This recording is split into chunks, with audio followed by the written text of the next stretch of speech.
Hello students, कैसे हैं आप सभी? I hope you all are fine. Students, today we are going to introduce International Can Maths Puzzle Olympiad in your school, and it is the largest maths puzzle Olympiad जिसमें आप सभी लोग participate करने जा रहे हैं. So congratulations once again. I would like to thank to the management and principal teachers of your school who has given us this wonderful opportunity that we explain you this wonderful maths puzzle Olympiad. इस puzzle olympiad में participate करने के लिए हमें कुछ puzzles को सीखना होता है. पजल आपको दिखाई जा रही है. इस पजल में स्टैंडिंग लाइन और हॉरिजॉन्टल लाइंस को आप काउंट करेंगे तो ये 3 स्टैंडिंग लाइंस हैं और 3 इसमें जो हैं वो हॉरिजॉन्टल लाइंस हैं. तो हम कहेंगे कि 3x3 की पजल है. ठीक है. तो इस तरीके से अगर आपके पास कोई पजल आती है जिसमें 4 स्टैंडिंग लाइंस 4 हॉरिजॉन्टल लाइंस है तो 4x4 की पजल्स होगी. तो इस तरीके से 9x9 तक की पजल्स आपको देखने के लिए मिल सकती हैं. It depends upon your class कि आप कौन सी क्लास में पढ़ते हैं और आपका डिफिकल्टी लेवल क्या है. तो सबसे पहले मैं आपको 3x3 की पजल सॉल्व करना बताऊंगी.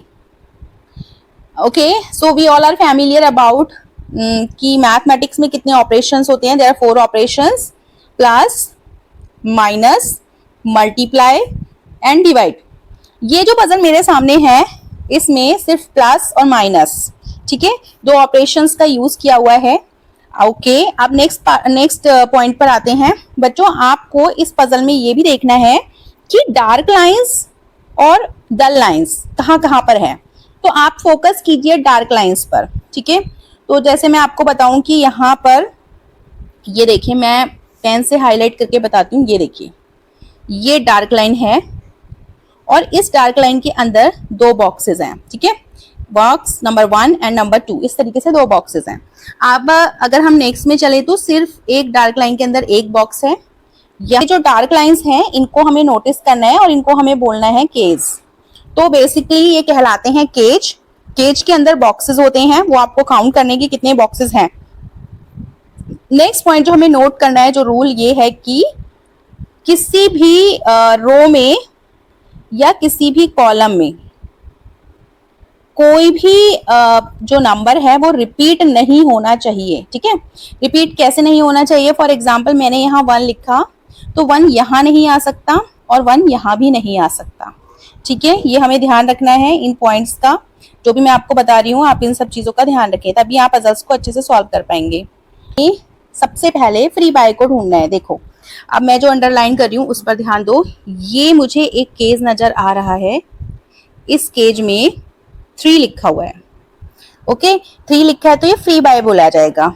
यहाँ पर कोई ऑपरेशन नहीं है. ये देखो, ये एक केज है, इसमें 2 लिखा है और उसके पहले कोई भी ऑपरेशन नहीं है, ना प्लस है ना माइनस है, तो ये फ्री बाय बोला जाएगा. मुझे इस पूरी पजल में 2 ही फ्री बाय नजर आ रहे हैं. और मैं एक चीज का ध्यान रखूंगी कि इस पजल में मुझे, अगर ये 3x3 की पजल है तो मुझे इसमें सिर्फ 3 ही नंबर्स का यूज करना है. 1, 2 एंड 3. ये 3 नंबर ही मैं यूज करूंगी. इसके अलावा मैं इसमें चौथा नंबर नहीं लूंगी. अगर ये पजल 4x4 की होती तो मैं इसमें 1, 2, 3 और 4 ये 4 नंबर यूज करती. ठीक है. तो इसी तरीके से आपको अपना ध्यान रखना है कि किस पजल में कितने तक आपको नंबर्स का यूज करना है. आपने फ्री बाय को आइडेंटिफाई कर लिया. ठीक है. तो आप सबसे पहले फ्री बाय को भरो. यहाँ पे अगर 2 लिखा है तो आप 2 भर दो. यहाँ पर अगर 3 लिखा है तो आप यहाँ पर 3 भर दो. ठीक है. ये हमारा काम हो गया. अब बच्चों क्या ध्यान रखो कि नेक्स्ट केज पर आओ. कोई भी एक केज चूज करो. जैसे मैंने ये वाला केज चूज किया और इस केज में 1 माइनस लिखा हुआ है. ठीक है. अब मुझे क्या ध्यान रखना है कि भाई मुझे 3 ही नंबर्स का यूज करना है, 1, 2 एंड 3. और यहाँ पर मैं 3 ऑलरेडी यूज कर चुकी हूँ सबसे राइट में. तो मेरे पास 2 ही नंबर बच रहे हैं, 1 और 2. 1 और 2 को क्या सब्ट्रैक्ट करके मुझे कंडीशन सेटिस्फाई करनी है 1 माइनस वाली. तो क्या 1 और 2 को माइनस करके 1 आता है? ऑब्वियसली आता है. मैं यहाँ पर 2 रख सकती हूँ क्या?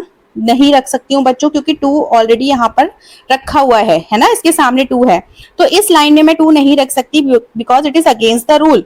तो मैं 2 यहाँ रखूंगी और 1 यहाँ रखूंगी. अब मेरी कंडीशन सेटिस्फाई हो गई केज की, क्योंकि 2 - 1 होता है 1. ठीक है. अगले केज पर आते हैं. मुझे ये केज एक नजर आ रहा है. इस केज में 3 प्लस लिखा हुआ है. तो 3 प्लस लिखा है तो मैं देखो बच्चों यहाँ पे 3 ऑलरेडी ऊपर यूज कर चुकी हूँ. तो मेरे पास 2 नंबर बचते हैं, 1 और 2. क्या 1 और 2 का सम 3 होता है? सोचो.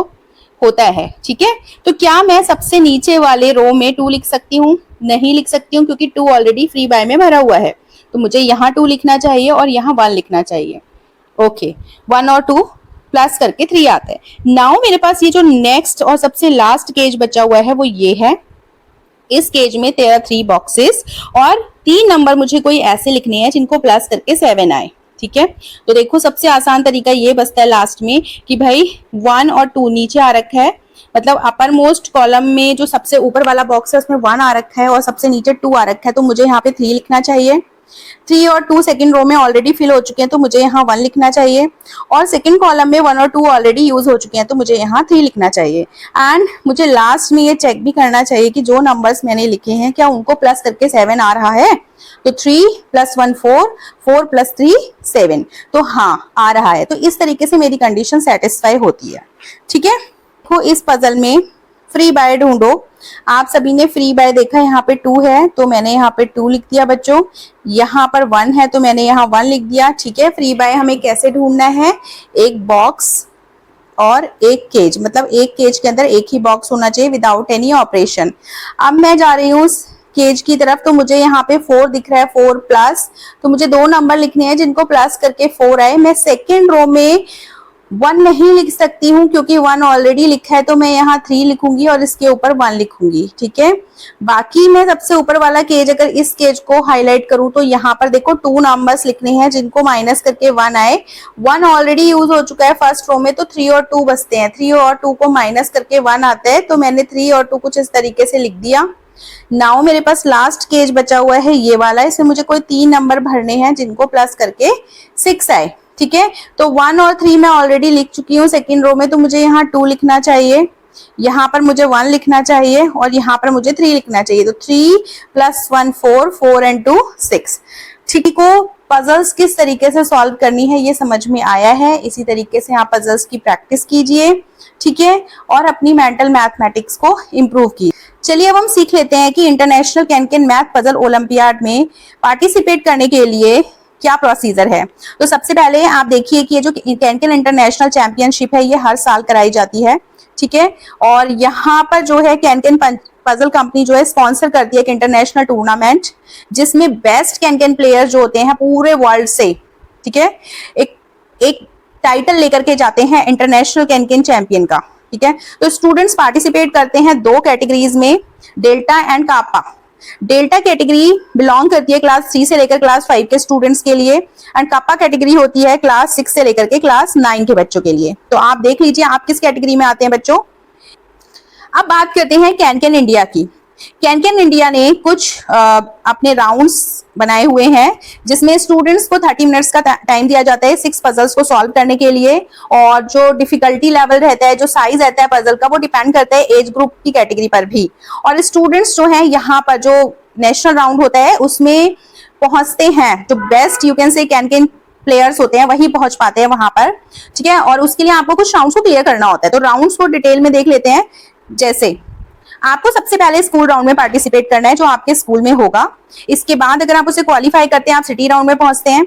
आपने सिटी राउंड क्वालिफाई किया तो आप जो है नेक्स्ट राउंड स्टेट राउंड में पहुंचेंगे।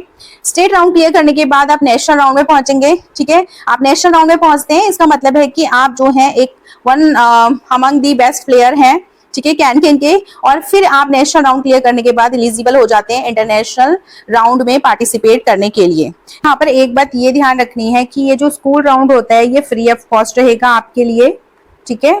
इसमें आपको कोई भी चार्ज नहीं देना है, ये फ्री पार्टिसिपेशन रहेगा इसमें बच्चों का। City round, state round, national round और इंटरनेशनल राउंड में अगर आप पार्टिसिपेट करते हैं तो आपको इसके लिए जो है कुछ फीस चार्ज करनी होती है। अब मैं आपको बताती हूँ कि ये जो राउंड्स हैं वो किस तरीके से कंडक्ट किए जाएंगे। जो स्कूल राउंड है वो आपके स्कूल के अनुसार जो है जो टाइम उनको सूट करता है उस टाइम पीरियड में कंडक्ट किया जाएगा 1 मई से 31 जुलाई के बीच में। सिटी राउंड जो है वो 1 अगस्त से लेकर 30 सितंबर के बीच में। और स्टेट राउंड आपका फिक्स है बच्चों 7 दिसंबर 2025 को होगा। नेशनल राउंड आपका 1 फरवरी 2026 को होगा। और ये जो इंटरनेशनल राउंड है जिसमें आप जो है ऑफलाइन नहीं ऑनलाइन पार्टिसिपेट करेंगे, और ये राउंड जो है 22 मार्च 2026 को होगा, ठीक है। तो आप इन्हीं दी हुई डेट्स के अकॉर्डिंग अपना शेड्यूल प्लान कर सकते हैं। अब बात करते हैं कि आप जो ये डिफरेंट डिफरेंट राउंड्स में पार्टिसिपेट कर रहे हो तो आपको क्या क्या अवार्ड्स मिलने वाले हैं उन राउंड्स को क्वालिफाई करने पर। तो जो राउंड 1 हो रहा है स्कूल राउंड, आपने उसको क्वालिफाई किया तो आपको कैन कैन की तरफ से कैन कैन इंटरनेशनल सर्टिफिकेट मिलेगा। आपने राउंड 2 यानी कि सिटी राउंड क्लियर किया तो उसके लिए आपको जो है कैन कैन की तरफ से इंटरनेशनल सर्टिफिकेट और ब्रॉन्ज मेडल, ये दोनों चीजें मिलेंगी। आपने राउंड 3 क्लियर किया तो आपको यहाँ पर कैन कैन की तरफ से फिर से international certificate with silver medal मिलेगा। और एक बच्चा जो कि चैंपियन होगा स्टेट राउंड में, ठीक है, अपनी अपनी कैटेगरी में, उसको जो है ट्रॉफी मिलेगी और उसको नेक्स्ट राउंड के लिए फ्री एंट्री मिलेगी। ठीक है, ये आप यहाँ पे नोट कीजिए। और इसके बाद जो बच्चा नेशनल राउंड में पहुंचेगा, ठीक है, तो उसके लिए जो है वो काफी अच्छा प्राइज है, चैंपियन अगर वो बनता है। चैंपियन बच्चा कौन बनता है? जो बच्चा अपनी कैटेगरी में सारी पजल्स को सबसे कम टाइम में सॉल्व करता है और 100% एक्यूरेसी भी देता है, उस बच्चे को चैंपियन कहा जाता है। और चैंपियन के लिए हमारे कैन कैन इंडिया की तरफ से जो है 3 डेज की पेड ट्रिप रहती है दुबई के लिए, प्लस ट्रॉफी प्लस सर्टिफिकेट। ये आप ध्यान रखिए, this is the main attraction of Can Can, ठीक है, फ्रॉम कैन कैन इंडिया। ये कैन कैन इंडिया आपको स्पॉन्सर करेगा। ओके, फर्स्ट रनर अप अगर आप रहते हैं तो 15,000 का कैश प्राइज, ट्रॉफी और सर्टिफिकेट मिलते हैं। सेकंड रनर अप को 10,000 का cash prize, trophy, certificate. Next 7 students जो नेक्स्ट 7 परफॉर्मेंस रहेंगे उनको अच्छी सी ट्रॉफीज मिलेंगी। और बाकी इसके बाद वाले जो भी बच्चे रहेंगे जिनकी सारी पजल्स ठीक है तो उन सभी को गोल्ड मेडल से अवॉर्डेड किया जाएगा। आपको स्लाइड में शो कर रही हूँ, इसमें prize for champions, because there are 2 champions, एक डेल्टा कैटेगरी में और एक कप्पा कैटेगरी में, ये आप देख सकते हैं। इसको थोड़ा सा डिटेल में जो है यहाँ पर बताया गया है। ठीक है, आई होप आप सभी ने मेरी बातों को बहुत अच्छे से सुना। मैंने जो भी पजल्स आपको सॉल्व करके बताई वो भी आपको समझ में आई। सो आई वुड लाइक टू से थैंक यू सो मच।